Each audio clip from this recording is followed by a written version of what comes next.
Well, I do want to read through some of this. Republican leaders urge colleagues to steer clear of racist and sexist attacks on Harris. Um, have you met the Well, GOP? Sorry, Republican leaders, have you met your party? That's not going to happen.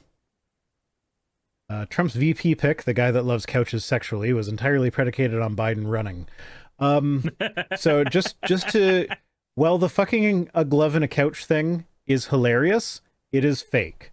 What is real, though, is that he wrote a thing about how he convinced himself when he was a teenager that he was homosexual, and then he recovered from being a homosexual or whatever.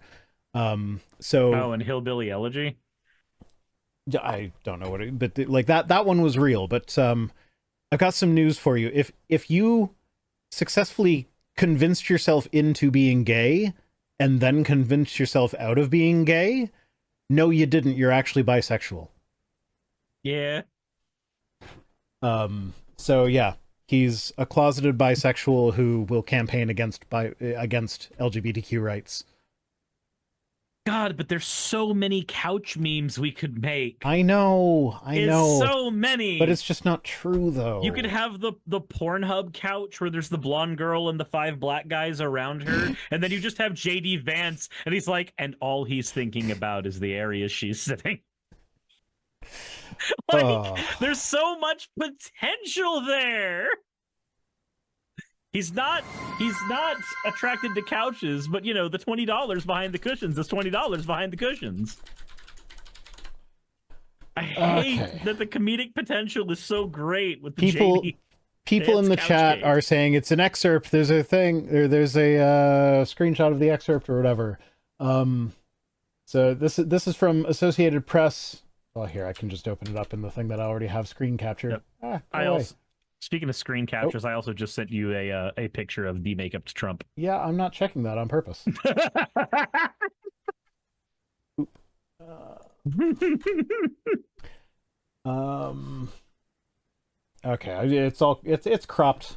The crop is all fucked up because stuff. But from AP, AP is pretty unbiased, very reliable, top-notch news source. They're one of my first go-tos when I'm like trying to see how different outlets are spinning things to see like what the actual meat of the story is without spin.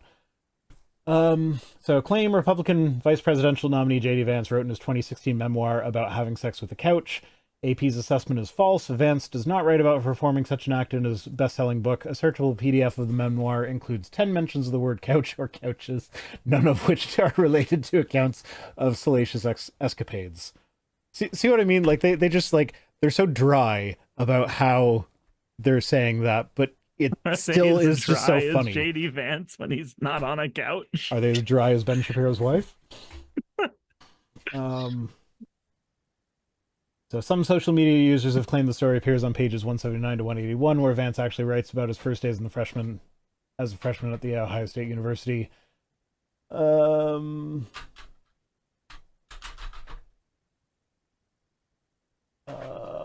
yeah, so basically it's not there. It's not in his memoir. So apologies. I want it to be true too, because that would be fucking hilarious. But unfortunately it is not. The gay thing is though. Oh, did you hat me again, Jassa? Yes, you did 2 minutes ago. Okay, Man, we haven't done Santa Puppy in a while. I will say the thing that pisses me off the most about JD Vance, more than anything, is all of the information that's been coming about his trans neighbor that he So used to be on really good terms with and would bring baked goods to and everything, and was also like a really big supporter of her when she went and had to do top surgery. And then as soon as he became elected in Ohio, started supporting the anti-trans reforms because Republican, and it immediately forced a wedge in their friendship. Sorry, that stuff just pisses me off because it makes me mm-hmm. realize, beyond anything else, this is the guy who will put his party ahead of any individual American citizen. Yep. That's what he would do if he got power. So that's the thing. I think I have a tweet for this too, so maybe we'll talk about this later. But no, I'm gonna forget to talk about it later because that's how I roll.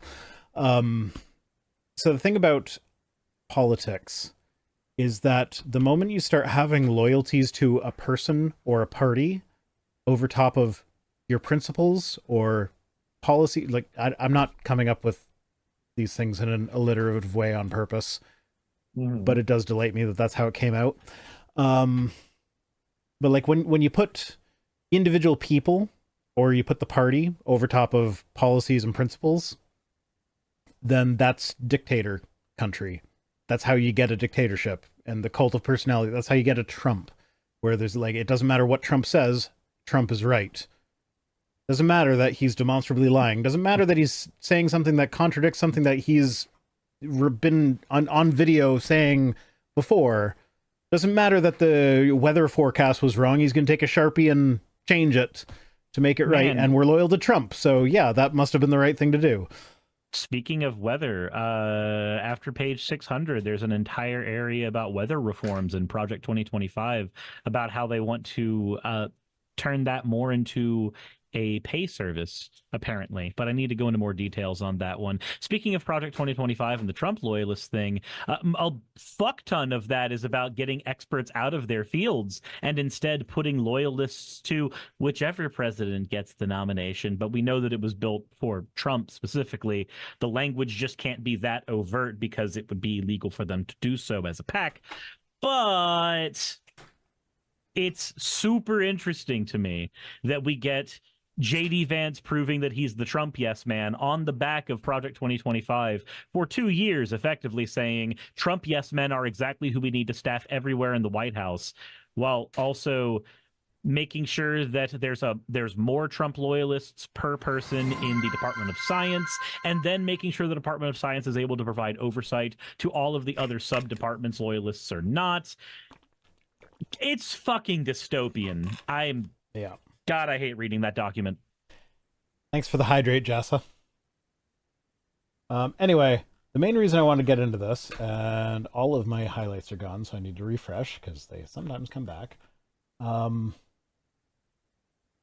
So this is the Republican leaders are trying desperately to get their party to stop being racist and sexist against Kamala Harris. Yeah, no, it's already happening. Like, I think it was Laura Ingraham or one of the right wing pundits posted something like seriously asking, what has Kamala done to earn the nomination? And the replies were just like almost 100% blowjob jokes. Which, like, I get that we were making blowjob jokes about Jill being under the desk while Biden was presenting, but I feel like that's different. It's different because we're not making fun of Jill in any way. They're in a married relationship. We're just throwing things at the wall that could have randomly energized him during a point where he very obviously looked like somebody injected adrenaline into him for a small bit. And yeah, and that's also not saying that he is in the position that he's in now specifically because he sucked someone's dick, which is what they're saying about Kamala. Which, and Van Briggs says, I take full responsibility for the Jill joke. Yeah, okay, you can take responsibility for being the first person that I noticed that said it. But I could have chosen not to highlight it. I just thought it was funny. I stand by it. I'm not backpedaling from those jokes. I think they're funny. Like, that said, where the Kamala Harris thing in regards to her being a person who fucked people to get into positions in the White House, I'm going to take a different approach than most people do on this. Most people would take the approach of defending the integrity of Kamala Harris and saying, well, no, look at her track record. She's done this and that and the other thing. No. I'm going to go the opposite route. Everyone in Washington is fucking everyone. Everyone in Washington gets into their positions of power in one way, shape, or form by knowing certain people. It's how they get involved with the best media teams for their campaigns. It's how they get into certain staff cabinets. It's how they make sure that they've got the right people on internship jobs to move them up in various areas of politics. No. We're not going to do this. No. It was just the integrity of Kamala. I believe that she has a lot of very, very good abilities when it comes to her time as a senator and prosecutor, and she's definitely done some things that I disagree with. Obviously, some of the ways that she affected Black communities I'm not super big on, but if we're going to, I think it is most consistent to point out that everybody in Washington is on some level either in the pocket of some lobbyist somewhere, or is beholden to party loyalties over their own integrities, or what have you.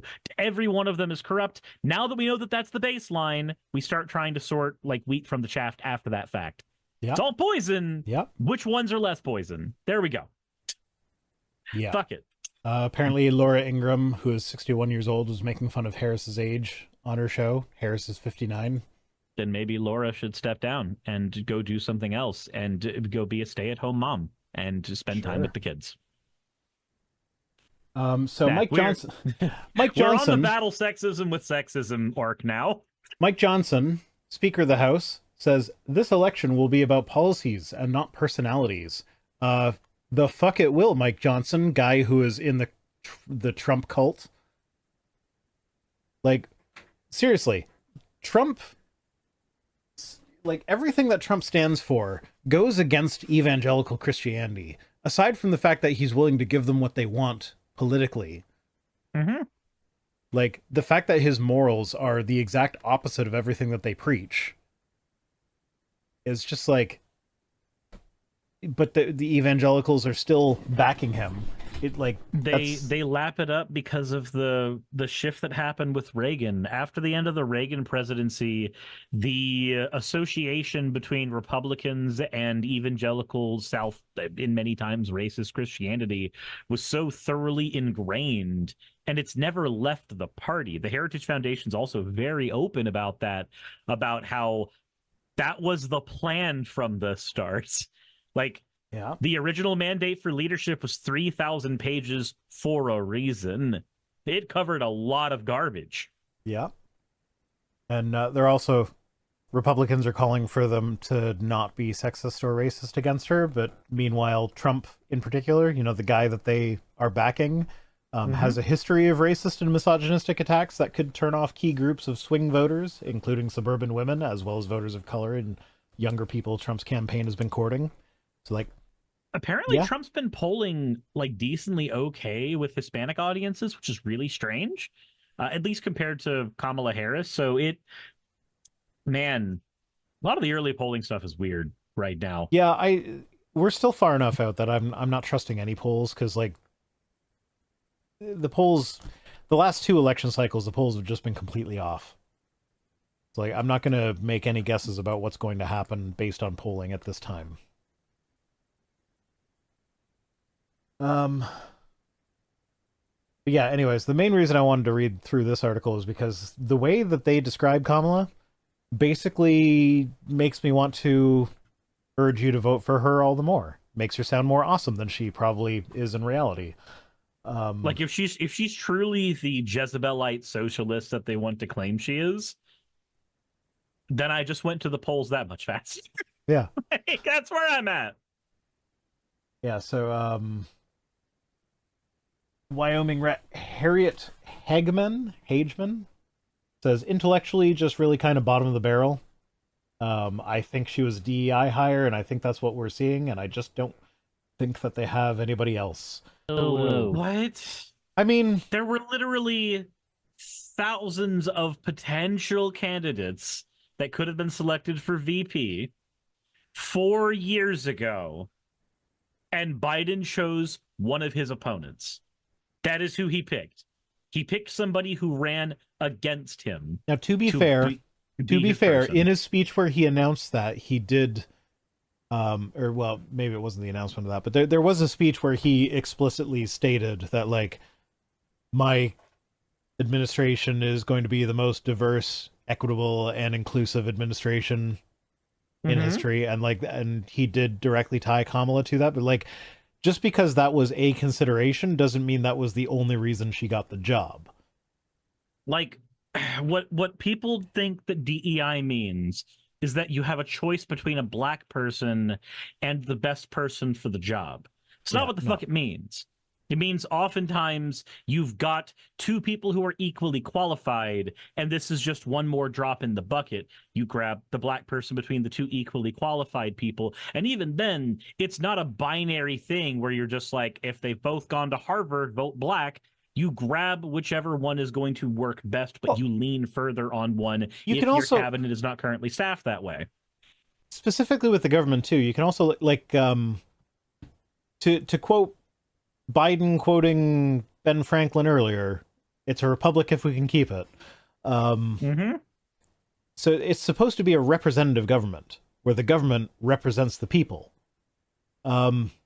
So in theory, that means if it's actually representative, then that means that historically, when you look through it, the percentage of people who have been vice presidents or whatever that are minorities, that percentage should match up with the percentage of that minority in the population, if it's actually representative. Kamala Harris, correct me if I'm wrong, only not white person ever to be vice president. Off the top of my head, yes. So that does. God, I've been having to look into Harris stuff for like the last week, obviously because of everything that's been going on. Do you know the racist remark people have been making about her being black, right? I I have mean, they seen did it many of 4 years them. ago.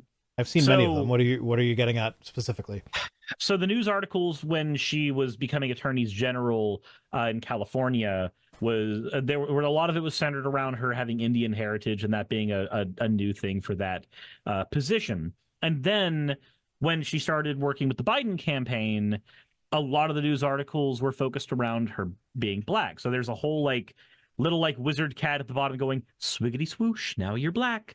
And on the one hand, it's if you're really stupid, it sounds kind of funny because it seems like the media trying to grab whichever minority thing will talk to the young people at the time. Well, That's what it's meant to look like. she's mixed But though. but she's mixed because one of her parents is Indian and one of her parents is black. So it's that's why I said if you're an idiot, there is some humor there. But if you understand how genetics work, if you understand how having two parents work Or and not one all-encompassing omni-parent, I I'll do you one guess. better, sirs. Forget genetics. If you understand how race is a social construct, and people of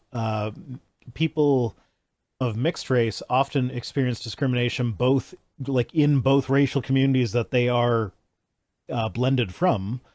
Arguably, it could be like that's a specific stressor on those specific people that is not necessarily experienced by someone who is quote unquote full black or whatever. And it happens all the fucking time. Like there's like I remember hearing from people, and it's not been people I've personally known, but like seeing people on the internet pointing out how they had, say, like a white parent and a black parent, so they'd get called racist remarks for black people by just stupid affluent white kids, and then it would be harder for them to like assimilate into black communities as well because they would be looked at as an affluent white kid. Yeah, Like, because race is a social construct. So depending on the context, they're seen as a different race. Their genetics didn't whatever change people in want to between be which one angry they were about in. at the time. Yeah. So yeah, she's a person of color. Yeah, anyway, so we get the list of attacks against Harris. Maybe that's the next article. Oh no, here we go. So voters will also learn about Harris' dangerously liberal record before becoming Biden's partner. And they're now focusing on how Harris is even more progressive than Biden and essentially owns all the administration's policies, according to a person familiar with the conversation. Well, now they've lost the hyper leftist vote, I guess. Like, no, I'm Too, loving this. Too liberal, guys. Oh no, she's a progressive. No, this is a good thing. Darn. She's not an Irish Catholic kid who grew up in Scranton. She's a San Francisco liberal. Okay, good. I mean, that also could be like that seems kind of dog whistly to me. Like, what's another way to say Irish Catholic kid? White. But don't you understand? Irish is only white if we're at the specific point in time where we can start calling them white. Because there was a point in time where we couldn't call them white. Irish need not apply. It's all fucking made up. It's all so stupid. Also Italians, same with Italians. She's the same They're white until we need to be racist towards them. Mm-hmm. She's the same as Biden, but much more radical. She's a radical left person, and this country doesn't want a radical left person to destroy it. No, we want a radical left person to save it. Hey, just wanted to give a quick thank you to all of my wonderful patrons who help keep me afloat and help keep this channel going. YouTube and Twitch are wonderful platforms, but at the end of the day, stability is not one of their strong suits. If you want to support my channel, then obviously Patreon is one of the best ways of doing that. Link is in the description. But I do want to personally thank everybody who has contributed to the channel. Those people would be Red Joker, Purple Poundini, Jemshin, Britzkrieg, Jupe the Malignant, Michael, Ravalern, Mabbity Babbity, Astral Frontier, Autumn and Angel, Nixie Chan, Mark Anthony, Victorian Alchemist, I'm not saying the last part of that, and you know that, Arcton Arclacier, Kiratorian, Dren Hadamata, Jordan M, John L, Lord Bleck, Smiling Game Master, and Fire Shard. And everyone else who supports my channel and lets me do what I do full time. This is a dream job of mine that I never believed that I would be able to take full time, and with your help, I've been able to do it. So thank you so very much for that. Thank you for watching the video. I hope you all enjoy, and I hope you all are having a wonderful time. I will see you all in the next one, hopefully.